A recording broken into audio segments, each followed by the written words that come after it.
کہ لوگوں دنیا کو دھیان سے رکھ کر کے سمجھ کر کے چلو، اور لوگوں دنیا اور دین دونوں چیزوں کو الگ نہیں کیا جا سکتا ہے۔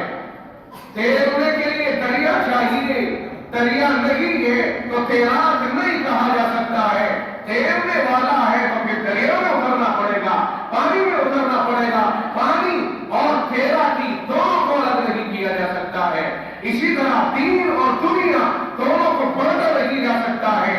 دین جسے کہہ رہے ہو اگر رضائے الہی نہ ہو تو وہی دنیا بن جاتی ہے، اور جسے تم دنیا کہہ رہے ہو اگر رضائے الہی ہو تو وہی دین بن جاتا ہے۔ دین اور دنیا کو الگ نہیں کیا جا سکتا ہے۔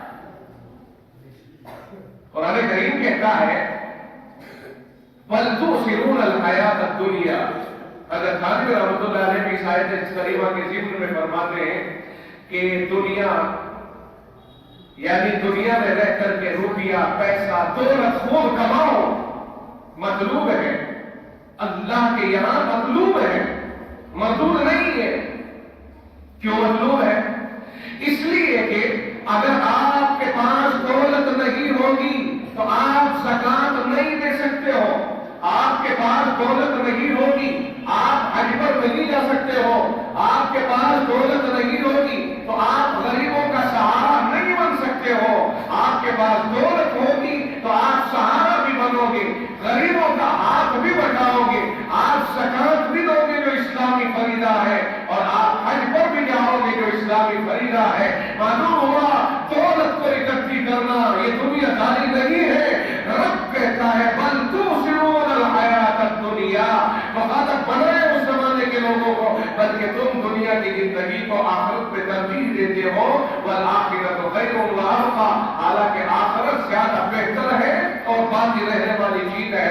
حضرت نے فرمایا کہ اگر کوئی آدمی دین چھوڑ کر کے اور پھر اس دولت کے چکر میں آ کر کے مرضی مولا کو ترک کر دے اور اسی دولت کو حاصل کرنے میں اللہ کی نافرمانیوں میں اتر جائے، اب کہا جائے گا اسے کہ یہ دنیا دار ہے، اب کہا جائے گا کہ یہ دنیا دار ہے۔ اس لیے یہ کہنا کہ یہ دنیاوی تعلیم ہے اور یہ دینی تعلیم ہے، ایسی تقسیم کی بھی ضرورت نہیں ہے۔ اس لیے کہ اگر ہم نے انگلش کو دنیاوی تعلیم کہا، ہم نے ہندی کو دنیاوی تعلیم کہا، اگر ہم نے سائنس کو اور ٹیکنالوجی کو دنیاوی تعلیم کہا، ہم نے انجینئرنگ کو دنیاوی تعلیم کہا، تو پھر مجھے بتائیے کہ رب ذوالجلال نے تو ساری زبانوں کو اپنی نشانی قرار دیا ہے۔ قرآن کریم کہتا ہے وَمِنْ آیَاتِهِ خَلْقُ السَّمَاوَاتِ وَالْأَرْضِ وَاخْتِلَافُ أَلْسِنَتِكُمْ وَأَلْوَانِكُمْ۔ اللہ کی قدرت کی نشانیوں میں سے ہے کیا کیا؟ اللہ کی قدرت کی نشانیوں میں سے ہے خلق السماوات والارض، آسمان و زمین کی پیدائش۔ توجہ رہے کہ خاص نقطے کی بات بتا رہا ہوں میں آپ کو۔ وَمِنْ آیَاتِهِ خَلْقُ السَّمَاوَاتِ وَالْأَرْضِ، اللہ کی قدرت کی نشانیوں میں سے ہے آسمانوں کی پیدائش، زمین کی پیدائش، وَاخْتِلَافُ أَلْسِنَتِكُمْ وَأَلْوَانِكُمْ، اور یہ جز ہے جو تمہارے سننے کے لیے میں نے اس آیت کریمہ سے بیان کیا، اور تمہاری زبانوں اور تمہارے رنگوں کا اختلاف۔ وَاخْتِلَافُ أَلْسِنَتِكُمْ وَأَلْوَانِكُمْ، یہ تمہاری زبانوں کا اختلاف ہے۔ ایک ہندی بولتا ہے، ایک انگلش بولتا ہے، ایک عربی بولتا ہے، ایک جاپانی بولتا۔ دنیا میں ہزاروں زبانیں ہیں اور کئی طرح کے رنگ ہیں لوگوں کے اندر۔ کوئی سیاہ فام ہے، کوئی سفید کی سفید ہے، کوئی گندمی رنگ ہے، درمیان رنگ کا ہے۔ یہ رنگوں کی علیحدگی اور یہ زبانوں کی علیحدگی اختلاف، فرمایا اللہ نے قرآن میں تمہارے رب کی نشانیاں ہیں، نشانیاں، اور نشانی کو محفوظ رکھا جاتا ہے، نشانی کو برباد نہیں کیا جاتا ہے۔ کہتے ہو تم یہ میرے باپ کی نشانی ہے، نشانیوں کو محفوظ رکھا جاتا ہے۔ اس لیے تمام زبانوں کو سیکھا جانا، تمام زبانوں کی حفاظت، تمام زبان خدا کی نشانی ہے۔ کوئی عربی زبان کی فوقیت تو نصوص سے ثابت ہے، اس کے علاوہ باقی زبانیں ضرورت ہے۔ عربی زبان کی جہاں تک بات ہے تو وہ تو نص اور وضاحت سے ثابت ہے کہ وہاں تو اللہ کے نبی علیہ السلام نے فرمایا کہ احب العرب علی ثلاث، فرمایا عرب سے 3 وجہوں سے محبت کرو. لأنی عربی، ایک وجہ یہ کہ میں عربی ہوں. دوسری وجہ وکلام والقرآن عربی، اور قرآن عربی میں ہے. وکلام اہل الجنت عربی، اور جنتیوں کی زبان عربی ہوگی. تو عربی کو تو اللہ کے نبی علیہ السلام نے الگ کر دیا، باقی زبانوں کے بارے میں کچھ نہیں ہے، سب اللہ کی نشانیاں ہیں.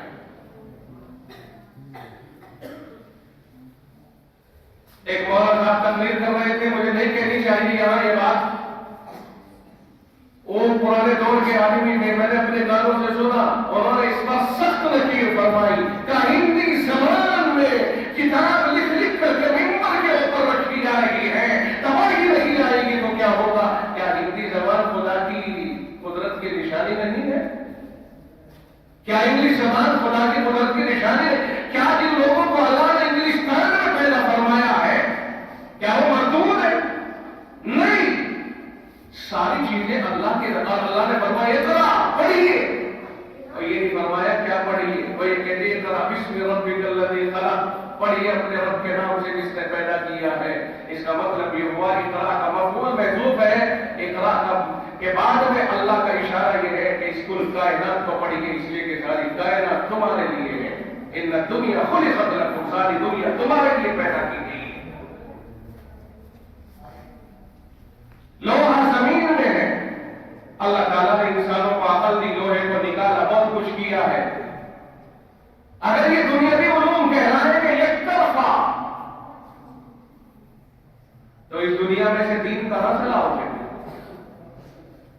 اللہ کے سب اشارے ہیں، بس اللہ کی مرضی سے نہ ٹکرائے، یہ سب سے بڑی چیز ہے. چونکہ اقرا میں یہ کہا گیا ہے اقرا بسم ربک الذی خلق، پڑھیے اپنے رب کے نام سے. تو معلوم ہوا جس پڑھائی میں رب کا نام شامل نہ ہو وہ پڑھائی مقبول نہیں ہے. بس یہ دیکھنا ہے. اشارہ سمجھیے، میں زیادہ دیر نہیں سنوں گا. اشارہ سمجھیے رب ذوالجلال کا.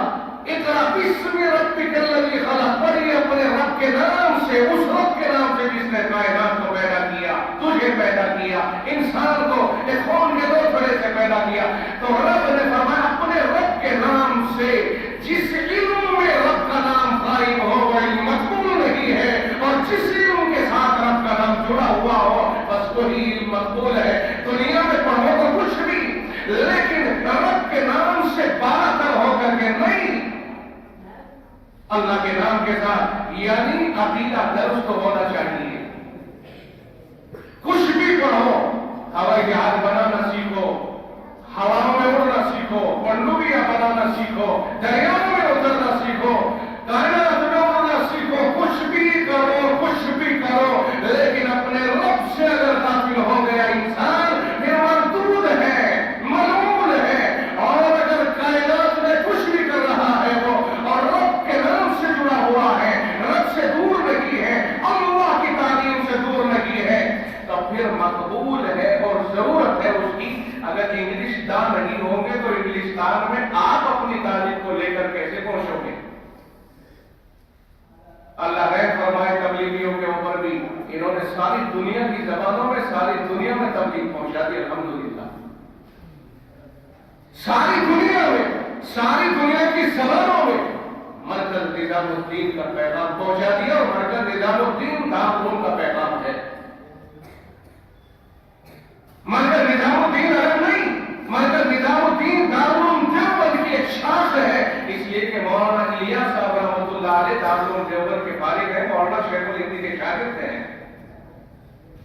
دارالعلوم نے دنیا کو سب کچھ اور خواب دیکھا تھا. دیکھ لیں حضرت نانوتوی رحمۃ اللہ علیہ نے کہ میں کعبے کی چھت پر ہوں اور بچے تھے، کعبے کی چھت پہ ہوں اور ادھر ادھر چاروں طرف تو دودھ کی نہریں بہ رہی ہیں، یوں دودھ کی نہریں. تو تعبیر دی تھی اہل اللہ نے کہ یہ ایسا ہوگا آگے چل کے کہ ساری دنیا میں اس کا فیض، علمی فیض جاری ہوگا. وہ حضرت نانوتوی کا، مولانا قاسم نانوتوی کا فیض دارالعلوم دیوبند کے ذریعے ساری دنیا میں پھیل رہا ہے. یہ تبلیغ کا فیض دارالعلوم دیوبند کا فیض. آج ہی آپ کے بچے ہیں، چھوٹے چھوٹے ہیں، مولانا تصور صاحب ہم آپ کو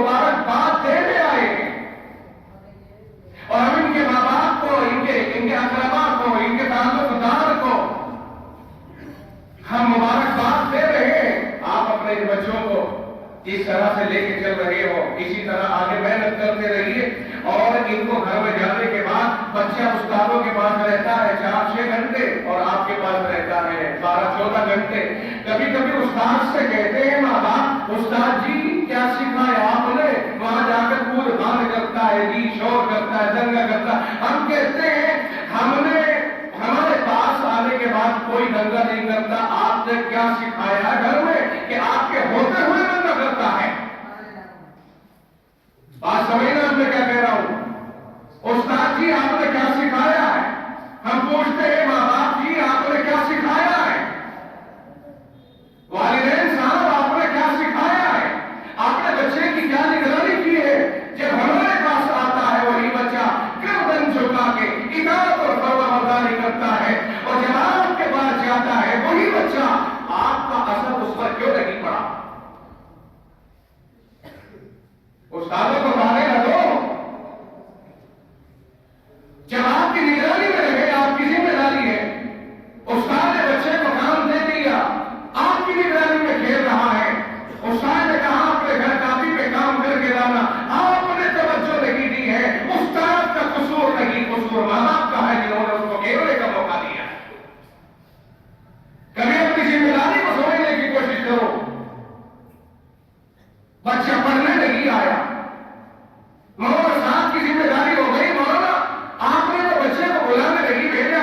ماں باپ کی ذمہ داری ہے کہ وہ بچے کو چھوڑنے کے لیے آئے. استاد کی ذمہ داری ہے کہ بچے کو پکڑ کر کے وہاں پر آئے. ماں باپ کی ذمہ داری ہے کہ اگر وہ کہیں غائب ہوتا ہے ان کی ذمہ داری ہے کہ وہ وہاں تک پہنچائے. اپنی ذمہ داریوں کو جب سے ہم نے محسوس کرنا بند کر دیا ہے، یہی ہمارے بچے جو ترقی کی طرف جاتے، ترقی کی طرف جا رہے. بالخصوص لاک ڈاؤن کے بعد سے ہمارے بچوں میں بڑی ترقی آئی ہے. لاک ڈاؤن کے بعد سے ہمارے بچے بیگاری کی طرف جا رہے ہیں، بگاڑ کی طرف جا رہے ہیں. ان بچوں کی زندگیوں میں بعض ماں باپ نے وہ گل کھلائے ہیں کہ انہیں کام پر لگا لیا جو لالچی تھے. اگر روزی رب کہتا ہے نحن نرزقکم وإیاہم، نحن نرزقہم وإیاکم، اللہ تعالیٰ تو پیٹ میں پلنے والے بچے کی ذمہ داری لے رہا ہے. اور یہ تو بڑے ہو گئے، لوگ سمجھتے ہیں بھائی کمانے کے قابل ہو گیا، ادھر کو بھیج دوں تو کچھ لے کے آئے گا. کتنے ہی بچوں کو ان کے ماں باپ نے کاموں پہ لگا کے لالچ میں آ کر کے بنتے اچھے خاصے تیار ہوتے ان کو بیکار کر دیا. اس کی ذمہ داری کس پہ آئے گی؟ کل قیامت کے دن ماں باپ کی شکایت کرتے ہوئے یہ بچے یوں کہیں گے. رب کہتا ہے آج ہی اس نے بتایا وقالوا ربنا انا اطعنا سادتنا وكبراءنا فاضلونا السبيل، کہ ہمارے پروردگار یہ ہمارے بڑے ہیں جن کی ہم نے مانی، انہوں نے ہمیں راستے سے ہٹا دیا، گمراہ کر دیا. ربنا آتیہم ضعفین من العذاب، مولا کریم انہیں 2 گنا عذاب دے.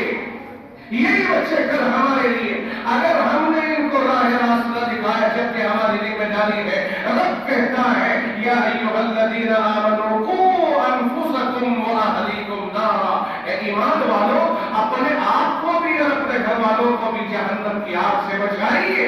اس کا مطلب یہ ہوا کہ جس طرح ہمیں اپنی فکر کرنی ضروری ہے کہ ہم جہنم سے بچیں، اسی طرح ہماری 100% ذمہ داری ہے کہ ہم اپنے بچوں کو بھی بچانے کی فکر کریں اور ان راہوں کو تلاش کریں جن راہوں پہ ان کو چلا کر جہنم سے بچایا جا سکتا ہے. یہ تعلیمی ادارے یہی وہ راستے ہیں کہ جن پر چلا کے ان بچوں کو ہم تباہی سے بچا سکتے ہیں اور ترقی کی راہ پہ ڈال سکتے ہیں. تھوڑے سے لالچ میں آ کر کے آدمی کبھی کبھی غلط فیصلہ لے لیتا ہے. ماں باپ کے لیے ضروری ہے کہ وہ اپنے بچوں پر نظر رکھیں، ان کے ماحول پر نظر رکھیں. پڑوس میں اگر بچے بگڑے ہوئے ہیں ان کے پاس جانے آنے سے منع کرے، روکے. ان کو بے وقت یہ دیکھیں کہ مدرسے میں چھٹی کا ٹائم کون سا ہے اور گھر آنے تک کتنا ٹائم لگ سکتا ہے. اگر وہ بچہ اس وقت تک وہاں نہیں پہنچا فوری طور پر انکوائری کرے کہ وہ بچہ گھر تک آیا کیوں نہیں. جو ماں باپ کتنا دھیان رکھتے ہیں ان کے بچے کچھ نہ کچھ انقلاب لاتے ہیں. اور جن بچوں کو ماں باپ کی طرف سے یہ نگرانی حاصل نہیں ہوتی ہے اور بچوں کا اگر مقدر ٹھیک ٹھاک ہوا تو بن گئے کچھ، ورنہ ان کے بگڑنے میں تو کوئی کسی قسم کی کسر باقی ہے نہیں. ان کے بگاڑ کے لیے تو ماں باپ کا بے توجہ ہو جانا اور غافل ہو جانا بس یہی کافی ہے. اگر دیکھو بچہ بیکار ہو گیا، ماں باپ کا اس میں بڑا رول ہوتا ہے، بے توجہ ہی کا کچھ زیادہ ہوتا ہے. آپ یہ سمجھ لیجیے میں تو کھدیڑ کے لاتا ہوں، گالی یا پکڑنا، ٹورچر کرنا. ماں باپ کی ذمہ داری ہے کہ بچوں کو ایسے بھی ٹورچر نہ کرے، آپس میں ایک اچھا ماحول تو دو اس کو. ابھی دیہات کے لوگ، بہت سے لوگ ایسی ایسی گالیاں بچوں کو بکتے ہیں جس سے دل کے اوپر ٹچ ہوتی ہے، وہ اچھی نہیں لگتی ہے. یہ بری بری گالیاں دینا بھی چھوڑیں، ایک تہذیب کے ساتھ میں بچے کے ساتھ پیش آئے. ایسا نہیں کہ آپ بےہودگی کے ساتھ میں اس کو بچے ہماری ملکیت نہیں ہے، اللہ کی امانت ہے ہمارے پاس، اور امانت کی حفاظت ہوتی ہے. امانت میں تعدی اور زیادتی نہیں ہوا کرتی ہے. اس لیے بچوں کو بہت اچھی طرح جو لوگ اب محلے میں دیکھتے ہیں کہ بچے پڑھ نہیں رہے، وہ پڑھنے کے قابل ہیں، کوشش کریں کہ انہیں بھی ترغیب دلائے، تعلیم کی طرف توجہ دلائے اور کہیں کہ یہ بچہ تمہارا پڑھ سکتا ہے.